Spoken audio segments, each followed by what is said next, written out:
କରନ୍ତୁ ଏବଂ ତାପରେ ଭିଡ଼ିଓର ଡେସ୍କ୍ରିପସନ୍ରେ ଦିଆଯାଇଥିବା ଲିଙ୍କରେ ଏଲାଇଟ୍ ମୋସନ୍ର ତାକୁ ଡାଉନଲୋଡ଼୍ କରି ନିଜ ଫୋନରେ ଏଡ଼ିଟ୍ କରିପାରିବେ ଏବଂ ସେଥିରେ ଦିଆଯାଇଥିବା ଭିଡ଼ିଓର ଡେସ୍କ୍ରିପସନ୍ରେ ପ୍ରିସେଟ୍ ଲିଙ୍କ ତାକୁ ଇମ୍ପୋର୍ଟ କରିନିଅନ୍ତୁ।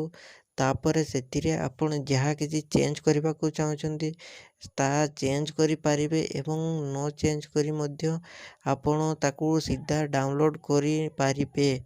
ଯଦି ଭିଡ଼ିଓଟି ଭଲ ଲାଗିଥାଏ ଚ୍ୟାନେଲଟିକୁ ସବସ୍କ୍ରାଇବ୍ ଆଣ୍ଡ ଭିଡ଼ିଓଟିକୁ ଲାଇକ୍ କରିନିଅନ୍ତୁ।